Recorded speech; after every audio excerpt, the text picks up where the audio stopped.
केही साता अघि मात्र चतरामा आयोजित तारक ब्रह्म महायज्ञमा जगद्गुरु उपाधिले विभूषित रामानन्दचार्य परम्पराका महायोगी सिद्ध बाबा कृष्णदासजी महाराज आज हामीसँग हुनुहुन्छ। देश सञ्चारमा यहाँलाई स्वागत छ। नमस्कार। नमस्कार, धन्यवाद। यहाँले केही समय अघि मात्रै चतरामा तारक ब्रह्म महायज्ञ एउटा अद्भुत यज्ञ गर्नुभयो। त्यहाँ म पुगेर पनि आएँ। यो यज्ञको उद्देश्य के थियो? यज्ञद्वारा समाजको तुष्टि र पुष्टि हुन्छ। यज्ञ त्यो यस्तो कर्म हो जुन कर्मले जड चेतन नास्तिक आस्तिक सबैमा पुष्टि गर्दछ।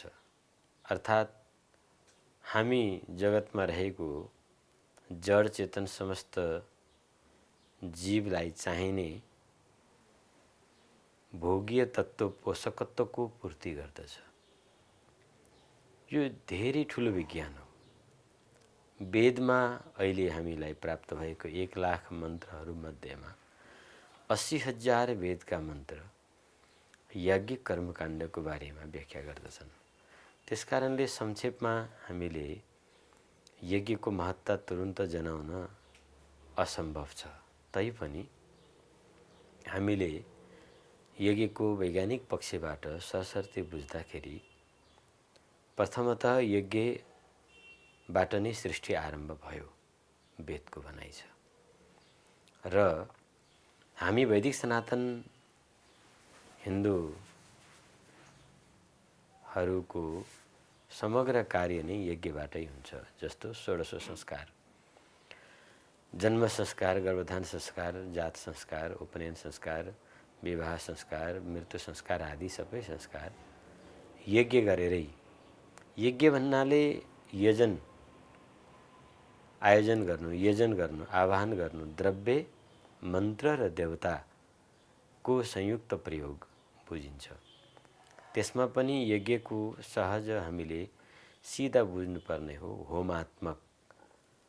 सबै धार्मिक अनुष्ठानहरूलाई यज्ञ भन्ने चलन अहिले व्याप्त भएको छ। त्यसमा मूलतः यज्ञ भनेर बुझ्नुपर्ने चाहिँ होमात्मक नै हो। होममा इष्ट द्रव्य र मन्त्रको संयुक्त प्रयोग हुन्छ। यस अर्थमा सृष्टि विज्ञान नै यज्ञ हो भन्ने अर्थ लाग्दछ। हामीले यहाँ सुन्यौँ, थाहा पायौँ कि यसअघि यस्तो खालको यज्ञ 705 वर्ष अगाडि अयोध्यामा भएको थियो भन्ने कुरा। गुरुलाई फेरि यो यज्ञ गर्नको लागि, नेपालमा यो यज्ञ गर्नको लागि कसरी प्रेरणा प्राप्त भयो? मैले यही सन्दर्भलाई जोड्दै पूर्व प्रसङ्गको कुरा गर्दै भन्छु। त यस प्रकारले यज्ञद्वारा समग्र जड चेतनको फाइदा हुने र हाम्रो पुर्खाहरूले यज्ञद्वारा वायुमण्डलको शुद्धि, अक्सिजनको वृद्धि, ओजनको वृद्धि, विषाक्तताको नष्ट हुनको साथै यज्ञ विज्ञानमा अर्को रहस्यमय कुरा के छ भने एउटा बीज धरतीमा पर्दा 100 गुना हुन्छ। यदि त्यही बीज वेदमन्त्र विधिद्वारा आहुतिमा पर्दा अरबौं गुना हुन्छ र त्यसको परमाणु वायुमण्डलमा फैलिन्छ, जसले बग्ने हावा पोषक तत्त्वले युक्त हुन्छ। अन्न खेती नगरी स्वयं उम्रिन्छ। पहिलेको जमानामा कृषि गर्न पर्दैन थियो। स्वतः धरतीमा विभिन्न किसिमका अन्न उपज हुन्थे, त्यसलाई सङ्कलन गरेर खाने चलन थियो। जब हाम्रो वायुमण्डल दूषित हुँदै गयो, अन्नको परमाणु कम हुँदै गयो, कृषि कार्य अगाडि बढ्यो। अहिले गएर उन्नत बिउ र राम्रो सुरक्षा भएको खण्डमा मात्र यो धरतीमा अन्नको उपज हुन्छ। अन्यथा अन्य घाँसपात उम्रे चाहिँ अन्न उम्रिँदैन। यत्रो धरतीमा छरेका हुन्छौँ हामी सबैले, तर कहीँ फाल्तु धान उम्रेको, गहुँ उम्रेको, मकै उम्रेको भेटिँदैन। सीमित खेतभित्र भन्दा बाहिर, एक बित्ता बाहिर पनि उम्रेको पाइँदैन। कारण वायुमण्डलमा अन्नको परमाणु निस्तेज भयो। वायुमण्डलमा अन्नको परमाणु निस्तेज भएको कारणले, खतम भएको कारणले पृथ्वीले उगाउने सिस्टम कम भयो। किनभने धरतीको कार्य हो पैदा गर्नु, हर चिजलाई स्थूलीकरण गर्नु, यो पृथ्वी तत्त्वको कार्य हो। तो जो छ आकाशमण्डलमा जो वस्तु पृथ्वीले प्राप्त गर्छ त्यसलाई आफ्नो गुरुत्वाकर्षणले तानेर स्थूलीकरण गर्ने काम गर्छ। माटो बनाउने होस् कि ढुङ्गा बनाउने होस् कि रत्न बनाउने काम होस् कि धातु बनाउने काम होस् कि या जीव बनाउने काम होस्, 84 लाख प्रकारका जीव जन्तु मनुष्य आदि सबैलाई स्थूलीकरण गर्ने काम पृथ्वीले गर्छ। तो यो कुरा हाम्रो पुर्खाहरूले बुझेका थिए। त्यसकारणले रात दिन शब्द वेदको मन्त्र घोषद्वारा, हवनको धुवाँ परमाणुद्वारा वायुमण्डल र आकाशमण्डललाई शुद्ध राख्ने गर्दथे, जसले गर्दाखेरि निरोग जनता, निरोग वनस्पति, निरोग पशुपक्षी, स्थिर वातावरण र वातानुकूलित ऋतुहरू रहन गर्दथ्यो। यता मनको स्थिर शान्त गर्नको लागि योगाभ्यास गर्दथे। योगश्चित्तवृत्ति निरोधः। तो यस प्रकारले मनको स्थिरता, शुद्धता र वायुमण्डलको शुद्धतालाई ध्यानमा राखेर सम्पूर्ण कार्य गर्दथे, जसले गर्दा पहिलेका मनुष्य दीर्घ बुद्धिवाला, दीर्घजीवीवाला र अपार भोग भोग्नेवाले र अभिमुक्त हुने गर्दथे। तर आजको मनुष्य मनमुखी जीवन जिएको हुनाले आज हाम्रो कारणले प्रकृति अति दूषित छ भने अर्कोतिर हाम्रो आहार विहार रहन सहनले मन चञ्चल र दूषित छ, जसले गर्दा हामीमा एक आपसमा आक्रोश, क्रोध, भय, हिंसा, अल्प बुद्धि, अल्पमति, अल्प आयु, रोगी यो अवस्था भएको छ। तो यी सबै कुराहरूलाई ध्यानमा राखेर यो तारक ब्रह्म महायज्ञको चाहिँ लामो समयदेखि एउटा कल्पना मात्रै थियो, त्यो स्वयं परमात्माकै अनुकम्पाले सम्भव भयो भन्ने मलाई लाग्छ। यही परम्परा अन्तर्गतको यो यज्ञ र यो यज्ञ गराउनेवाला साधु पनि 21औं सदीमा सहजै परमात्माको र आचार्यजनको कृपाले नेपालको इतिहासमा पहिलो, अब भारतको इतिहासले हेर्दाखेरि दोस्रो भनेर चाहिँ सन्तहरूले मूल्याङ्कन गर्दै यज्ञ सम्पन्न भयो, जहाँ 1 अरब 60 करोड मन्त्र जाप पूर्वक 12 करोडको हवन गरियो। जस्तो गुरुले भन्नुभयो 1 अर्ब 60 करोड मन्त्र त्यहाँ जाप भयो, अनि धेरै सन्तहरू उपस्थित हुनुभयो, अनि लाखौँ भक्तजनहरू पनि उपस्थित हुनुभयो। त्यति धेरै अन्नहरू अथवा विभिन्न चिजबिजहरू हामीले हवन पनि गऱ्यौँ। अब यसको लाभ चाहिँ कसरी आउँछ र कहिलेदेखि देखिन्छ? यो हवनबाट उत्पन्न भएको ऊर्जा लगभग 1,000 वर्षभन्दा बढी जीवित रहन्छ भन्ने वेद विज्ञानले बताउँदछ र कर्मश प्रकृतिमा त्यसको प्रभाव बनिरहेको हुन्छ। त्यो वात झट्ट कुनै कलर देखे जस्तो देखिने विषय होइन, तर यसले कस्तो खालको परिवर्तन ल्याउँछ त भन्दाखेरि म एउटा उदाहरणपूर्वक भन्न चाहन्छु। 30-40 वर्ष पूर्वको नेपालको कृषिलाई, नेपालको जनताहरूको स्वभावलाई मूल्याङ्कन गरेर हेर्न सक्छौँ। पहिले नेपालीहरूको स्वभाव दया परायण, अरूको एक थोपा पसिना पनि आफूलाई भार लाग्छ, एक थोपा पानी पनि आफूमा लिनु हुँदैन, कहीँ प्याउमा पानी पिउनु पर्यो भने पनि केही त्यसको उपकार गरेर मात्र लिने चलन थियो। आज त्यही नेपालीहरूमा कसरी हुन्छ, लुटेर ढुटेर ढाँटेर चोरेर ठगेर कसरी हो, पैसै आफूसँग कट्ठा गर्न पाए हुन्छ, चाहे पितालाई धोका दिएर हुन्छ कि भाइलाई ठगेर हुन्छ भन्ने अवस्थामा यतिखेरको स्वभाव पुगेको छ। अर्को 30-40 वर्ष पहिलेको खेतीमा उग्ने धान चामल आदि अन्नको स्वाद, उनको पोषकत्व कति राम्रो थियो। त्यतिखेरको धनियाँ खेतमा महक्दाखेरि गाउँ नै महकिन्थ्यो। आज त्यही धनियाँ पिसेर चटनी खाँदाखेरि नाकमा गन्ध नै आउँदैन। तो यसो हेर्दाखेरि वनस्पतिको गुणवत्तामा पनि, अन्नको पोषकत्वमा पनि, औषधीय तत्त्वमा पनि कमी देखिन्छ। यसको एकमात्र कारण हो वायुमण्डल हाम्रो अति विषाक्तता भयो। अब यस यज्ञ पश्चात यसमा परिवर्तन आउँछ।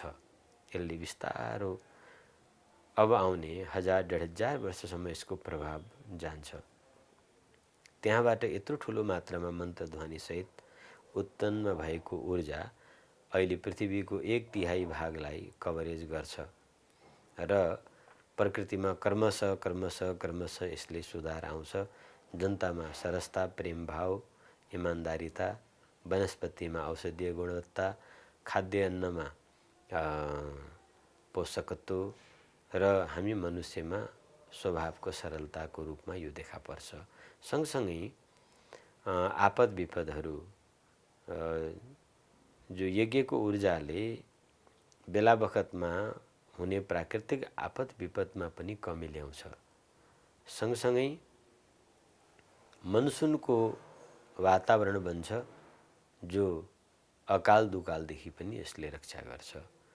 यो मान्यता वेद विज्ञानको रहेको छ र हाम्रो पनि अनुभव रहेको छ। गुरु केही समय यता गुरुको प्रसिद्धि बढ्दै गएको देख्न सकिन्छ। धेरै शिष्यहरू गुरुसँग दीक्षित पनि भइरहेका छन्। गुरुले सामान्य जनले बुझ्ने भाषामा भन्यो भने गुरुले के सिकाउनुहुन्छ? मसँग वास्तवमै राम्रो प्रश्न हो यहाँको। भनिरहँदा के न भयो भन्ने सो गरे जस्तो मान्छेले मान्ने, तर सगौरव मैले निवेदन गर्नुपर्दा जुन विद्याद्वारा नरबाट नारायण बनिन्छ, जुन विद्याद्वारा जीवबाट शिव बनिन्छ, जुन विद्याद्वारा हाम्रा पूर्व महापुरुषहरू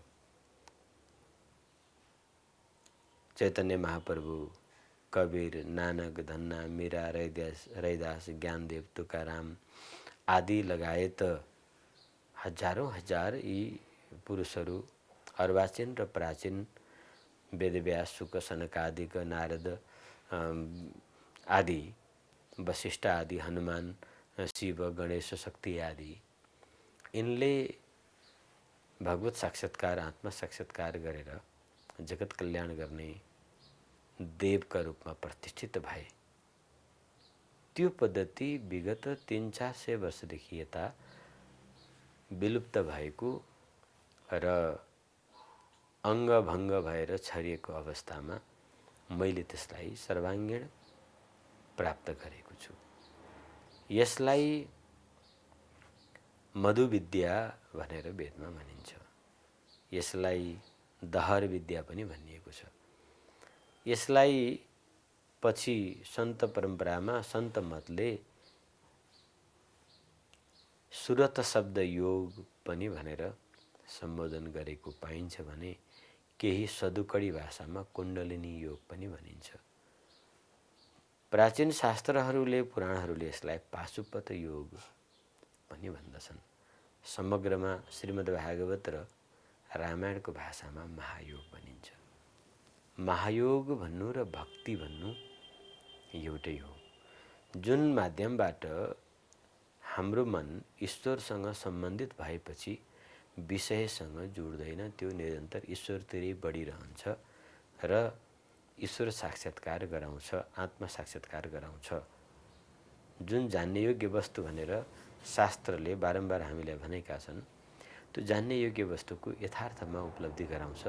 त्यसकारणले यसलाई महायोग, सुरत शब्द योग, मधुविद्या, दहर विद्या, सुरत शब्द योग, पाशुपत सिद्ध महायोग, यसरी भिन्न भिन्न कालखण्डमा पुकारिएको जो ब्रह्मविद्या हो, आज सहजै मसँग छ र मसँग सम्बन्धित हुने जो पनि जुनसुकै सम्प्रदायका, जुनसुकै जातका, जुनसुकै विचारधाराका भए पनि यदि उसले आत्मिक उन्नति चाहेर मेरो सन्मुखमा आएको खण्डमा म उनलाई स्पर्शद्वारा, दृष्टिद्वारा, शब्दद्वारा अथवा प्रशिक्षणद्वारा उनको आत्म उन्नति गर्ने प्रयास गर्छु। म एउटा पत्रकारसँग एउटा आध्यात्मिक जिज्ञासु पनि हो। मलाई पनि राम नाम प्रति आकर्षण छ।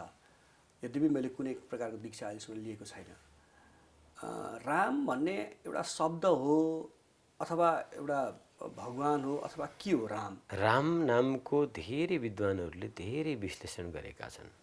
व्याकरण शास्त्रदेखि लिएर न्यायशास्त्र र वेद वेदान्त र अन्य भाष्यकर्ताहरूले पनि श्री राम नामको बारेमा प्रचुर मात्रामा बताएका छन्।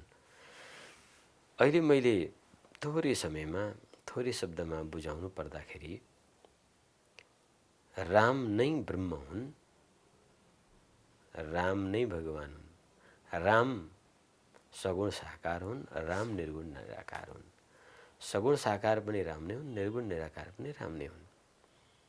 जो समस्त प्राणीमा रमण गर्दछ, सबैको जो आश्रयदाता हो, जो सबैको कारण हो, त्यो राम हो। र अ म यो 3 अक्षर यसमा छ। सिधा हामीले ठाडो हेर्दा 2 अक्षर छ। यसमा अष्टव्याहृतिहरू छन्। राम नाम समुत्पन्नो प्रणवो मोक्षदायकः। मन्त्र वर्णहरूमा सबैभन्दा श्रेष्ठ एकाक्षर ब्रह्म ओमलाई भनिन्छ। ओम किन यो विशेषताले युक्त भयो त भन्दा राम नामो समुत्पन्न, राम नामद्वारा ओमको प्राकट्य भएको हुनाले प्रणवो मोक्षदायकः, त्यो मोक्ष प्रदान गर्नेवाला बन्यो। यो समग्र सृष्टि नै राम नामबाट बनेको छ। र अग्निबीज हो, म चन्द्रबीज हो, अ सूर्यबीज हो।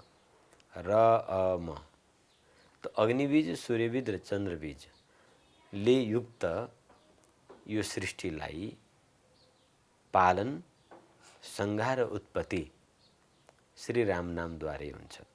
यसरी राम नाम विज्ञान तथा विज्ञानको जननी स्वयं हो। र राम नाम को जपने वाला व्यक्ति को फरेडमा रहेको पिनियल ग्ल्यान्ड सहजै एक्टिभ हुन्छ, जो चाहिँ वैज्ञानिकहरूको मान्यता अनुसार बुद्धिको 100 भागमा 2% मात्र एक्टिभ हुन्छ। यदि 5% एक्टिभ कसैको भयो भने त्यसलाई महामानव भन्ने दर्जा दिएको छ। हाम्रो पूर्वजहरूको पद्धतिमा 100 मा 100 जगाएर नरबाट नारायण भन्ने हो। यसलाई आधुनिक वैज्ञानिकहरूको विश्लेषणले हामीले हेर्ने हो भने त्यो पिनियलको भाग पुराको पुरा एक्टिभ गराउनेवाला यदि कोही पद्धति छ भने त्यो राम नाम जप सुमिरन ध्यानको पद्धति हो। त्यही पद्धति नै महायोग हो। यहाँले अहिले भर्खर यो पिनाइल ग्ल्यान्डको कुरा गर्नुभयो, पिनाकल भन्छ क्यारे। अनि त्यो जस्तो अब त्यो ग्ल्यान्ड चाहिँ हाम्रो सामान्य हामीमा 2% मात्रै जागृत हुन्छ र 5% जागृत भयो भने महामानव हुन्छ। अब यो अलिकति मैले धृष्टता गरेँ जस्तो पनि हुन्छ। जस्तो यहाँले लामो समयदेखि राम नामको अथवा साधना गर्दै आउनुभएको छ, यहाँको कति प्रतिशत जागृत भयो होला त्यो ग्ल्यान्ड? प्रतिशत कति भन्ने कुरा त म आफूसँग कोही त्यस्तो मिटर छैन नापेर भन्नको लागि। तर एउटा ढुक्कसँग के चाहिँ म भन्न सक्छु भने कुनै पनि वस्तुमा मैले केन्द्रित हुने बित्तिकै त्यसको सार म अनुभव गर्छु। मलाई कोही जिज्ञासा बाँकी छैन। हर जिज्ञासाको उत्तर म भित्रै विद्यमान छ। त्यसकारणले म पूर्ण सन्तुष्ट छु, आनन्दित छु। मसँग डर वा त्रास, लोभ वा आक्रोश छैन। यदि मैले लोभको प्रयोग गर्छु, आक्रोशको प्रयोग गर्छु भने त्यो समाजको लागि, सामनेवाला जो छ उसको उत्थानको लागि साम, दाम, दण्ड, भेद र नीति, यो चारौं नीतिको मैले कृत्रिम रूपमा अपनाएर व्यक्तिलाई शिवत्व तुल्याउनको लागि ग्रहण गर्छु। म इच्छाले जिउँछु। भोकले मलाई दुःख दिन सक्दैन, म भोकलाई स्वीकार गर्छु। निन्द्राले मलाई दुःख दिन सक्दैन, म निन्द्रालाई स्वीकार गर्छु। पीडाले मलाई दुःख दिन सक्दैन, म पीडालाई स्वीकार गर्छु। प्रकृतिको सबै कार्य मसँग हुन्छ। फरक के छ, एउटा आइया आइया भन्छ, उसलाई दुखेर नै आइया भन्छ। म आइया आइया भन्छु, महसुस गरेर आइया भन्छु। आइया त म पनि भन्छु, तर मेरो आइया भन्नमा र अरूको आइया भन्नमा मोह आसक्त युक्त भएर आइया भन्छ, म आसक्त रहित आइया भन्छु। सायद यही अन्तर होला। केही वर्ष यता नै त्यसको त्यो हजुरको प्रसिद्धि बढेको देख्छु। जस्तो हिजो मात्रै त्यहाँ नानकमठमा आयोजित कार्यक्रममा खुट्टा पाइलो टेक्ने ठाउँ पनि थिएन। भनेपछि भिड हजुरको पछि लागेको छ। हजुर सन्तुष्ट हुनुहुन्छ? भिड पछि लाग्नु वा नलाग्नु यो महत्त्वपूर्ण कुरा होइन। वास्तवमा जो सम्पर्कमा आएका छन् तिनले त्यो तत्त्व लिन सके कि सकेनन् भन्ने कुरा महत्त्व हो। मलाई भिड आएर पनि कुनै आफ्नो महत्त्व छ भन्ने देख्दिनँ। भेट्न आउँदा पनि मेरो महत्त्व घट्यो भन्ने मलाई त्यो महसुस छैन। मेरो प्रयास कसरी हुन्छ मान्छे नजिक आओस्, नजिक आएको मान्छेलाई उसको वास्तविक स्वरूपमा चिनाइदिउँ, ऊभित्र रहेको रत्न उसको हातमा प्रकट गरिदिउँ। जुन चिजको खोजमा ऊ संसार भौतारिएको छ, झुट बोल्नेवाला, साँच बोल्नेवाला, चोरी कपट गर्नेवालाको पनि त लक्ष्य सुख प्राप्त गर्नु नै हो। त्यो सुख त उही भित्र विद्यमान छ, उसलाई त्यो आफ्नो चेतनामा जगाइदिउँ भन्ने प्रयासले आएका जनमानसलाई उनले जो लक्ष्य लोभ लिएर आउँछन् त्यसको हामीले उचित व्यवस्था गरिदिनु एउटा सामाजिक व्यवहार हो। तर यस भित्रको मेरो लक्ष्य भनेको उस मनुष्यभित्रको देवत्व प्रकट गरिदिनु हो, उसभित्रको शिवत्व प्रकट गरिदिनु हो। मेरो प्रयास यसैमा रहिरहेको छ। जुन हजुरले देवत्व प्रकट गर्ने, शिवत्व प्रकट गर्ने कुरा भन्नुभयो, जस्तो लाखौँ मानिसहरू हजुरको पछि लाग्न थालिसकेका छन्, त्यस्तो खालको पात्रता कतिको पाउनुहुन्छ भक्तहरूमा? हामी मनुष्य हुनु मात्रै पात्रता हो। हाम्रो दृष्टिकोण जो छ त्यो अन्य मतमतान्तरभन्दा अलिकति उठेर भिन्न छ। यहाँ हामीले मनुष्य शरीर प्राप्त गर्नु नै उसको पात्रता हो। र यो गुणशील स्वभाव जन्म कर्म संस्कार अनुसार व्यक्तिमा भिन्न भिन्न हुन्छ। त्यसलाई परिष्कार गर्नुपर्छ, मन्थन गर्नुपर्छ। भाँडो मैलो छ त त्यसलाई धोइ पखाली गर्नुपर्छ र शुद्ध गरेर न दुध भर्नुपर्छ। फोहोर भाँडो छ भनेर त्यसलाई मिल्काउँदै शुद्ध भाँडा खोज्न हिँडिन्छ भने त त्यो पात्र नै बनाउनेवाला पात्रकार नै कहाँको पात्र हो? त्यो कुमालेको त कोही महत्त्व नै छैन यदि माटोमा ऊ बनाए घडा खोज्छ भने। कुमाले त त्यही हो जो चाहिँ सादा माटोलाई घडाको आकार दिन सक्छ। त म आफूलाई कुमाले ठान्दछु। मलाई अलिकति सानो जिज्ञासा कस्तो लागेको अरे, जस्तो मैले त्यहाँ हिजो पनि अब एकदमै धेरै हजारौँ मानिसहरू त्यहाँ हुनुहुन्थ्यो, भक्तहरू हुनुहुन्थ्यो। अनि हजुरले हजुरको प्रोग्राम सकेपछि मानिसहरू प्रसादको लागि, फुलको लागि एकदमै भिडामभिड ठेलमठेल भएर लागिरहेको हुन्थे। अनि हजुरले खासमा दिन खोज्नुभएको प्रसाद फुल र फल नै हो अथवा अरू केही हो? वास्तवमा यसमा के हुन्छ भने जो गुरुजनहरू हुन्छन्, जो माता पिता हुन्छन्, यिनीहरूको शरीरमा आफ्नो पुत्र पुत्रीको लागि वा शिष्यवर्गको लागि निरन्तर पोजिटिभ थिङ्किङ भइरहेको हुन्छ। उसको कल्याणकारी भावना उनमा व्यापेको हुन्छ। यदि माता पिताको हातबाट हामीले कुनै वस्तु पदार्थ लियौँ या खाद्य पदार्थ खायौँ भने र अन्यबाट लिएर खाँदामा ठुलो अन्तर हुन्छ एउटै चिजमा। किनभने भावमा ऊर्जाको समावेश हुन्छ। माता पिताको हातबाट खाँदाखेरि जो सुखद अनुभूति र एउटा शान्ति विचारमा तत्काल आउँछ त्यो अन्यबाट आउँदैन। त्यसै सन्त सद्गुरुबाट कुनै वस्तु प्राप्त गरियो भने त्यो वस्तुबाट हामीमा आउने ऊर्जा एक भिन्दै प्रकारको हुन्छ। एउटा वैज्ञानिकता यो छ भने अर्को प्रसाद। प्रसादको वास्तविक अर्थ हो ज्ञान। परम्परागत जो परमात्माबाट जीवलाई शिवत्व बनाउनेवाला जो ज्ञान हो त्यो प्रसाद हो। यानी त्यहाँबाट लिएर त्यहाँ दिनु, यो प्रसाद हो। परम्परागत ज्ञान दिनुको नाम प्रसाद हो। अब यहाँ प्रसाद वस्तुमा सीमित भएर कोही खाद्य पदार्थ, कोही पुष्प आदि, कोही अक्षत आदिलाई मात्र प्रसाद भन्ने र त्यसलाई लिनको लागि हात थाप्ने प्रचलन चढ्यो। र त्यो हात थाप्दाखेरि पनि त्यसबाट उस व्यक्तिको हितकर पोजिटिभ ऊर्जा उसमा उत्पन्न गर्छ। त्यो खाली त जाँदैन। तर वास्तवमा प्रसाद ज्ञानलाई भनिन्छ, प्रसाद विस्तारलाई भनिन्छ, प्रसाद परम्परालाई भनिन्छ, प्रसाद आफू शिवत्वको मार्गमा बढाउनेवाला पद्धति नै प्रसाद हो। गुरुको यसरी भक्तहरूलाई जागृत गर्नुको पछाडि, भक्तहरूलाई दीक्षित गर्नुको पछाडि, ज्ञान सिकाउनुको पछाडिको गुरुको उद्देश्य के हो? जस्तो प्रसिद्धि पाउने उद्देश्य हो अथवा ठुलो एउटा आश्रम बनाउने उद्देश्य हो अथवा के उद्देश्य हो गुरुको यसको पछाडि? आश्रम त कति बनायौँ, अनन्त जन्म लिइसकेको छु मैले। या तपाईँ हामी सबैले जगतमा हरेक जीव अनेकपल्ट जन्मिसकेको छ, एकपल्ट होइन। कति ठुला ठुला गढ किल्लाहरू बनायो, कति ठुलो ठुलो महलहरू बनायो, आज उसको कोही अस्तित्व छैन। कति आश्रम बने होलान्। यस्तो कोही जन्म छैन हामीले नजन्मेको, अरे यस्तो कोही कर्म छैन हामीले पटक पटक दोहोरिएर नगरेको।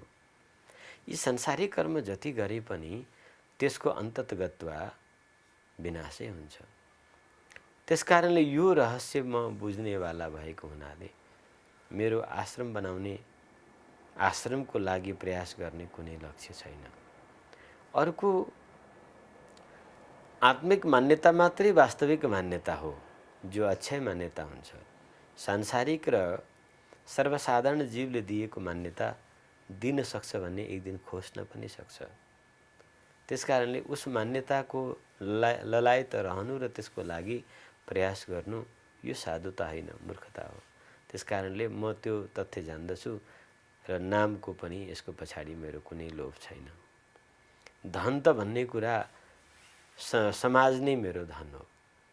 म हर व्यक्तिको पकेट नै आफ्नो पकेट ठान्दछु, हर घरको सम्पदा नै आफ्नो सम्पदा ठान्दछु। त्यसकारणले म नित्य निरन्तर धनी छु, म गरिब कहिले छँदै छैन।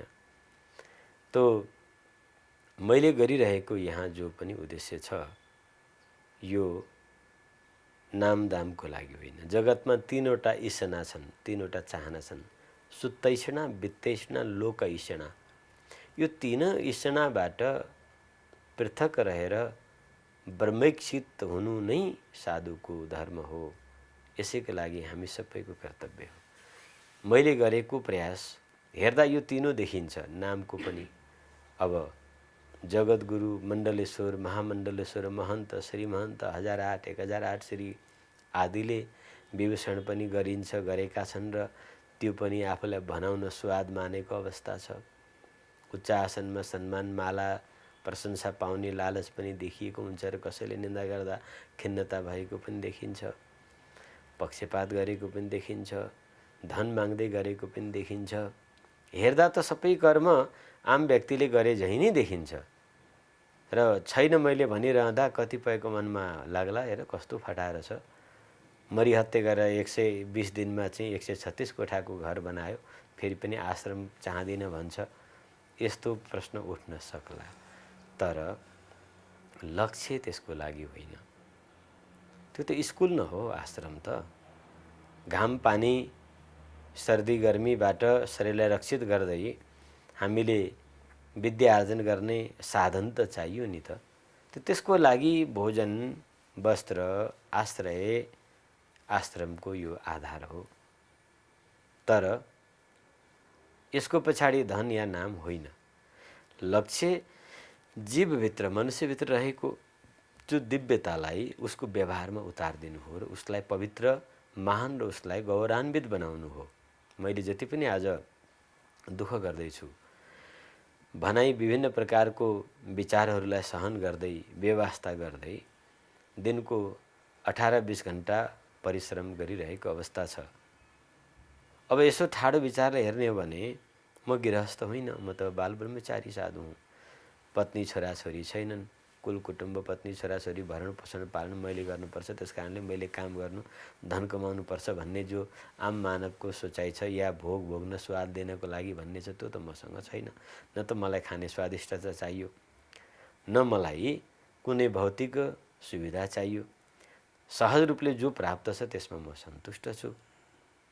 फेरि प्रयास के को लागि भन्दा केवल मानव मात्रको उत्थानको लागि। जस्तो यो गुरुहरू, आध्यात्मिक गुरुहरू हामी त धेरै जसो अब हाम्रो नेपाली मूलको गुरुहरू भर्खरै मात्र केही देखेको छौँ। हुन त पहिले पनि धेरै गुरुहरू त हुनुहुन्थ्यो। अनि हाम्रो छिमेकी देशमा धेरै गुरुहरू हुनुहुन्छ, धेरै विवादित पनि हुनुहुन्छ। जस्तो हजुरकै बारेमा पनि कहीँ विवादहरू आएको मैले देखेको छु। कति सत्यता छ ती विवादहरूमा, अथवा गुरुहरू किन विवादमा हुनुहुन्छ? मुन्डेर मात्रै भिन्ने। यहाँ हामीले ईश्वर मानेको खुदा, गड, भगवान वा राम, कृष्ण, शिव आदि यी सब त विवादित छन्।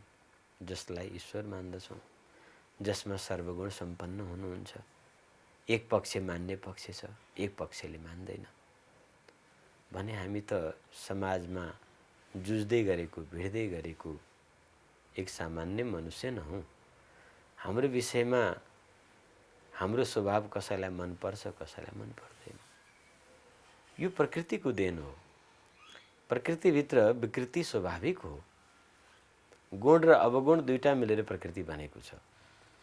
गुणग्राही व्यक्तिको लागि अनुकूल लाग्छ और अवगुणग्राही व्यक्तिको लागि प्रतिकूल लाग्छ। त्यसकारणले समाजमा विवाद आउनु स्वाभाविक कुरा हो। यसलाई हामीले कुनै अप्ठ्यारो मान्नु पर्दैन। साधु भेषमा स्वादु बन्नेहरू पनि छन्। कतिपय स्वादुहरू साधु बन्न पनि कुदेका छन्। साधनाको स्तर नपुग्नाले उनमा प्राकृतिक स्वभाव जागृत हुनु र कुनै सानातिना घटनाहरू उनीहरूबाट घटित हुनु त्यो पनि स्वाभाविक कुरा हो। तर ती साधुहरूमा म आफ्नो दृष्टिकोणले हेर्छु र मेरो विचारमा आम जनमानसमा अवगुण खोज्दा गुण खोज्दा मात्रै पाइन्छ। सामान्य संसारिक मनुष्यहरूमा, सामान्य जनमानसमा उसमा गुण कहाँनिर छ भनेर खोज्नुपर्छ। साधुहरूमा अवगुण कहाँनिर छ भनेर खोज्नुपर्छ। यो अन्तर छ। र समाजले अर्को एउटा राम्रो उपकार के गर्छ भने साधुमा रहेको एका दुका अवगुणलाई पनि धोइदिने काम गर्छ। बुद्धिवादी व्यक्तिलाई विवाद जस्तो देखिन्छ, तर हामी चिन्तनशीलको लागि एउटा उपकार जस्तो लाग्छ। भनेपछि अवगुणहरू हुनु स्वाभाविक नै हो। प्रकृतिको देन हो। त्यो त स्वाभाविक भइ नै हाल्छ। तर हामीले त्योभन्दा माथि उठ्नुपर्छ। जस्तो कतिपय अवगुणहरू हामीले देख्यौँ कि जस्तो अब भारतमा पनि आसाराम बापुजीहरू जस्तो हामीकै यही एकजना रामबहादुर बमजन भन्ने साधु देखिनु भएको थियो, एउटा तपस्वी भनौँ। अनि भक्तजनहरूप्रति चेलाचपेटाहरूसँग आर्थिक, सामाजिक, मानसिक रूपमा शोषण गरेको, यौनजन्य शोषणहरू गरेको कुराहरू पनि सुन्नमा आयो। यसलाई कसरी लिनुहुन्छ गुरुले? साधुलाई आध्यात्मिक क्षेत्रमा लागेको मान्छेलाई दुईवटा विशेष शत्रु हुन्। एक विरक्त बाल ब्रह्मचारी छ भने स्त्री भए, अर्को विष, कि विष पान गराएर कि विषय पान गराएर ती आध्यात्मिक पथका व्यक्तिहरूलाई बेइज्जती गर्ने परम्परा आजको नयाँ होइन। यहाँले नाम लिइरहेका व्यक्तिहरू पनि मेरो दृष्टिकोणमा अघि मैले भने चाहिँ यिनमा अवगुण खोज्दा पाइनेहरू हुन्। किनभने साधु पुरुषहरूमा अवगुण खोज्दा मात्रै पाइन्छ र अवगुण छ। प्रकृति शरीर धारण गरेकामा अवगुण हुँदैन भन्न सकिँदैन। किनभने प्रकृतिमा जब तक छ तब तक अवगुणले युक्त छ। प्रकृति रहित अवस्थामा गुणै गुण अवस्था हुन्छ। त्यो सगुण साकार रूपले व्यक्तिलाई मार्ग देखाउनको लागि प्रकृतिको आश्रय लिनुपर्छ। प्रकृतिको आश्रय लिएपछि काम, क्रोध, मद, मोह, अहङ्कार, लोभ, मत्सर आदि यो त शरीरसँग आबद्ध वस्तु हो। उसले त्यो वस्तुको सदुपयोग गर्यो कि दुरुपयोग गर्यो, साधना मार्गमा जुटेर काम, क्रोध, लोभ, मद, मोह, मत्सर आदि यो खत्तम हुँदैन, यो हराउँदैन, यो त झन् प्रबल हुन्छ। एउटा आश्चर्यको कुरा मैले यहाँ भन्दैछु। अरूले भन्ने के गर्छन्, अध्यात्म मार्गमा लागेपछि काम, क्रोध, मद, मोह, मत्सर आदिबाट ऊ मुक्त भयो भन्ने कुरा गर्छन्। मैले यसलाई त्यसरी भन्दिनँ, झन् बढ्छ। तर फरक के हुन्छ, विनियोग, उसले प्रयोग के को लागि गर्छ। एक आम जनमानसले प्रयोग गर्ने क्रोध, एक आम जनमानसले, सामान्य मनुष्यले प्रयोग गर्ने लोभको पछाडि लक्ष्य के छ, त्यसको अनुसार परिणाम हुन्छ। हामीभन्दा ठुलो लोभी कोही छैन संसारमा, हामीभन्दा ठुलो क्रोधी पनि कोही छैन संसारमा। हाम्रो लोभ कहाँसम्म छ त भन्दाखेरि तुलना गरेर हेरौँ। एक सामान्य मनुष्यको लोभ, व्यापारी छ भने गाउँको धनी, गाउँको धनी भएपछि जिल्लाको धनी र प्रान्तको धनी हुँदै राष्ट्रको धनी र विश्वको धनी हुने सपना देख्छ उसले। ऊ कुबेरसम्मको उसको यात्रा हो व्यापारी छ भने। तर हामी साधु पुरुषहरूको लोभ त इन्द्रपद पनि तुक्ष भनेर त्यागिन्छ। फेरि कहाँ छ त भन्दा सिधा नारायण, अहम ब्रह्म अस्मि, म ब्रह्मको हुँ, म ब्रह्म हुँ, शिवहम म शिव हुँ, त्यहाँसम्मको यति ठुलो लोभ छ। त्यो लोभको पराकाष्ठामा साधु पुरुष हुन्छन्। त्यो लोभ कल्याणकारी छ। क्रोधको प्रकाष्ठमा साधु पुरुषहरू हुन्छन्। क्रोधी त रावण पनि थियो, क्रोधी राम पनि थिए। क्रोधै नथियो तब न रावणसँग रामले युद्ध गर्नुभयो। तर राम राम हुनुभयो, रावण राम हुन सकेन। रावण भयो, राम भएन, त्यहाँ वण लाग्यो। किनभने उसको क्रोध चरम अवस्थामा थिएन, विनाश अवस्थामा थियो।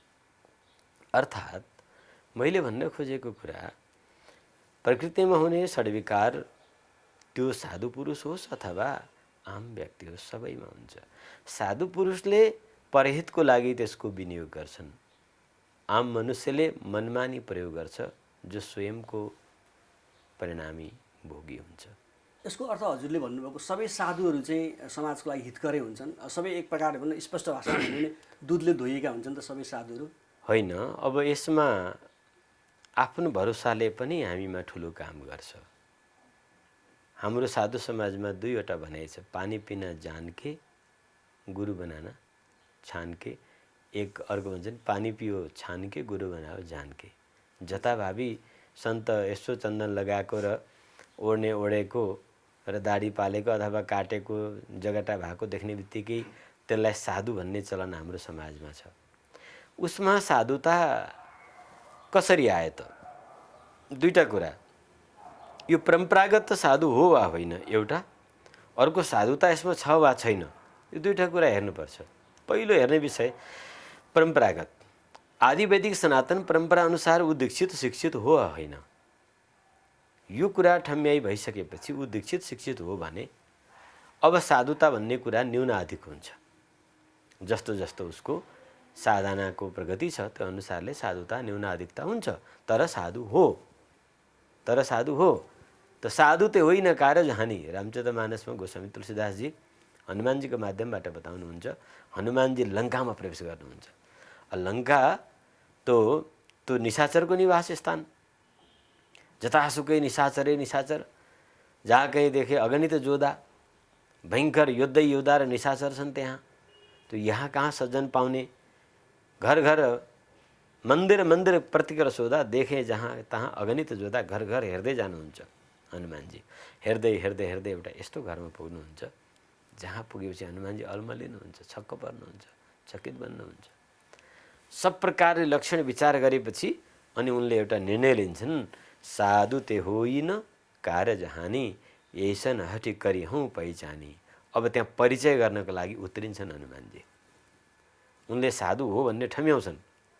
साधुता परैबाट चिनिन्छ दुई प्रकारले, एउटा व्यक्तिको गुणशील स्वभाव उसको आध्यात्मिक उचाइद्वारा भने, अर्को परम्परागत प्रशिक्षणद्वारा।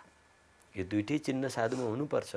एउटा चाहिँ समाधिको कुरा, म समाधिको कुरा जस्तो हजुरले दुई तिनचोटि समाधि लिएको कुराहरू सार्वजनिक नै भइसक्यो, त्यसबाहेक पनि अरू पनि पक्कै पनि समाधि लिनुभएको हुनसक्छ। समाधिको विज्ञान बारेमा हाम्रो दर्शकहरूलाई अलिकति केही बुझाइदिनुहोस् न। जस्तो मान्छेहरूले यसमा विवाद पनि उठाए, यो होइन पनि भने, यो ठगेको पनि भन्ने कुरा पनि आयो। तर हजुरले त्यसलाई चाहिँ विभिन्न आफ्नो कुराहरूद्वारा पुष्टि पनि गर्ने प्रयास गर्नुभयो। यसबारेमा अलिकति दर्शकहरूलाई केही बताइदिनुहोस् न। समाजले जो भनिरहेको छ त्यो आजको परिस्थिति अनुसार स्वाभाविक छ।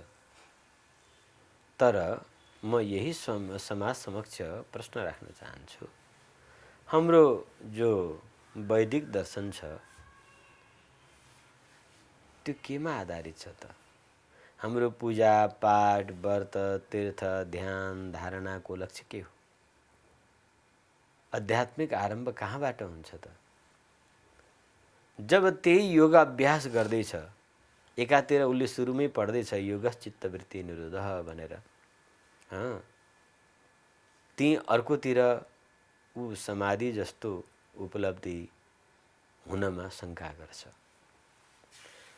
अभ्यास गर्दैछ समाधि शास्त्रको, अभ्यास गर्दैछ समाधि परम्पराको, श्रवण गर्दैछ, चाहे भागवत श्रवण गर्दैछ, समाधिको भाषा भागवत श्रवण गरिरहेको छ, तर समाधि हुन्छ भन्ने कुरामा ऊ आफै अविश्वास गर्छ।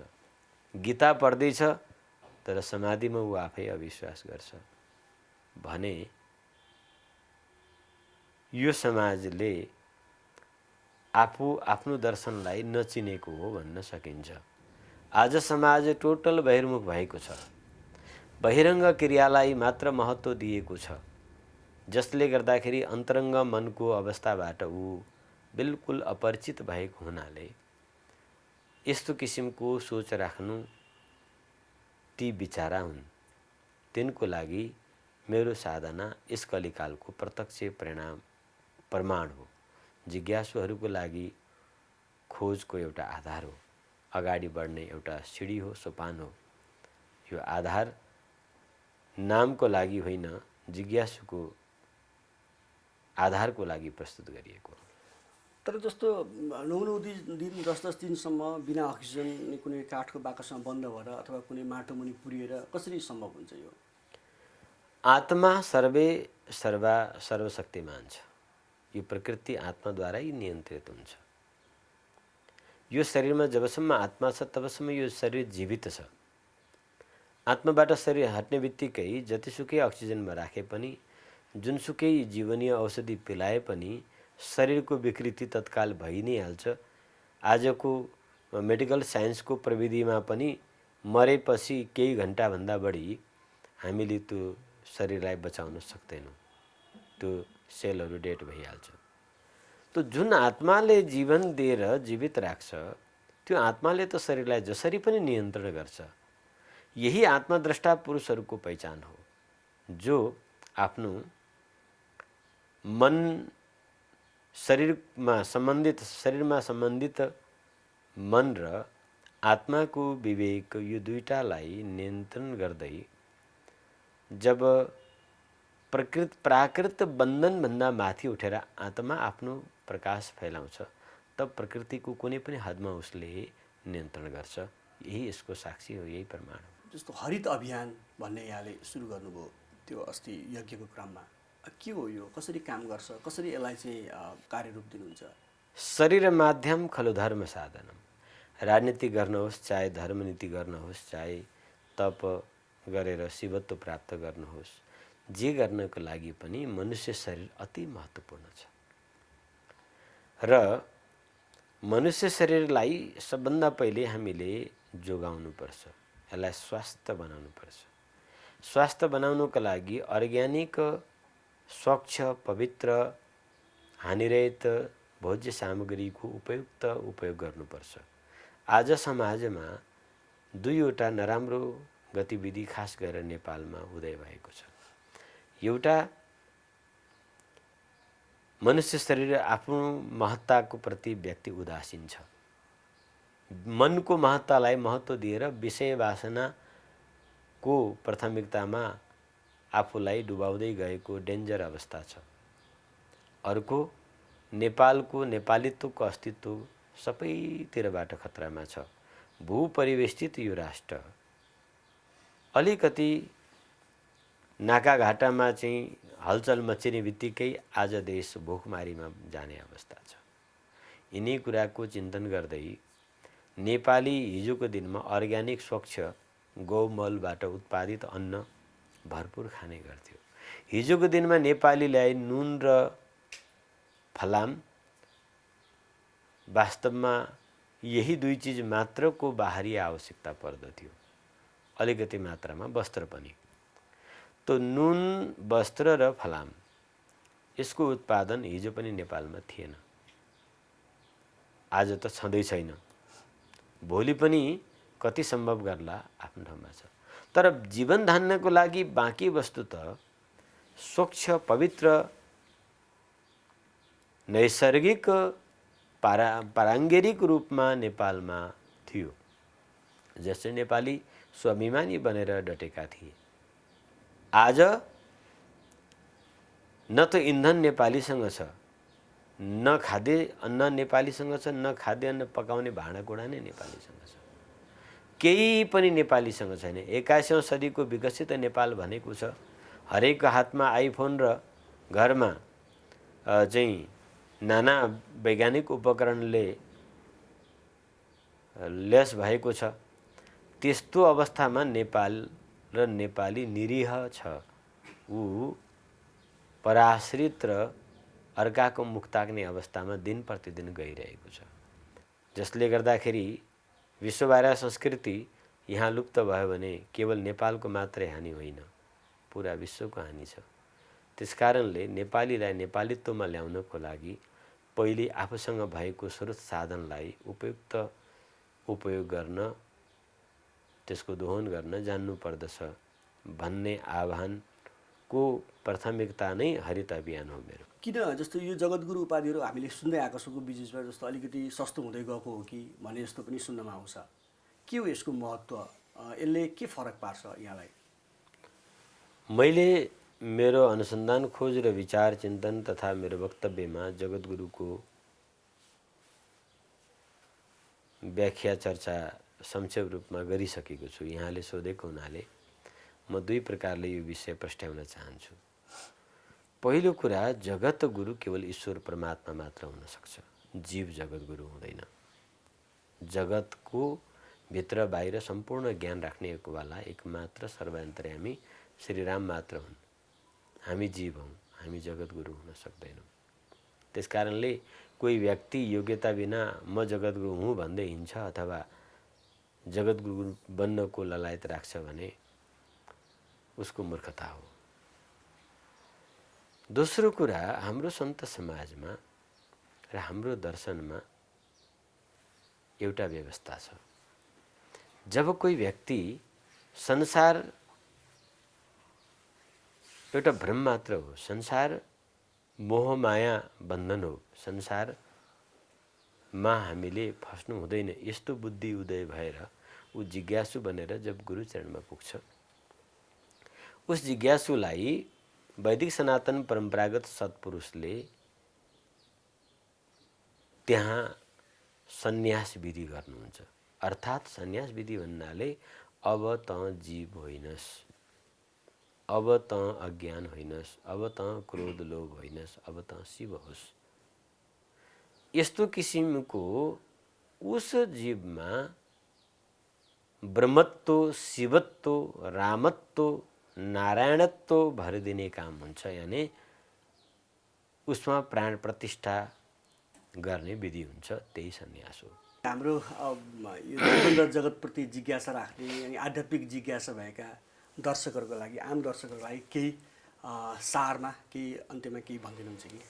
म सारमा यही भन्न चाहन्छु कि हामीभित्र दिव्यता छ, हामीभित्र पवित्रता छ, हामीभित्र ईश्वरीयता छ, हामीमा सबै ज्ञान गुण विद्यमान छ। मनुष्य शरीर प्राप्त गरिसकेपछि आफूभित्र रहेको पवित्रता दिव्यतालाई उजागर गर्नु, त्यसलाई प्रकट गरेर कर्ममा उतार्नु, यही हाम्रो कर्तव्य हो। र म सबैलाई सबै प्रकारको विचारलाई त्याग्दै आत्मोन्नतिको, आफ्नो जीवन सुखी बनाउने अभियानमा हामी जुटौँ। तपाईँ जुनसुकै सम्प्रदायको, जुनसुकै मतको भए पनि मेरो कर्तव्य तपाईँलाई तपाईँको क्षेत्रबाटै माथि उठाउनु रहेको छ र तपाईँभित्रको ईश्वरीयत्वलाई, तपाईँभित्रको पवित्रतालाई, ज्ञानलाई तपाईँको हत्केलोमा, व्यवहारमा उतारेर तपाईँलाई महान बनाउने लक्ष्यको साथ म तपाईँको साथमा छु।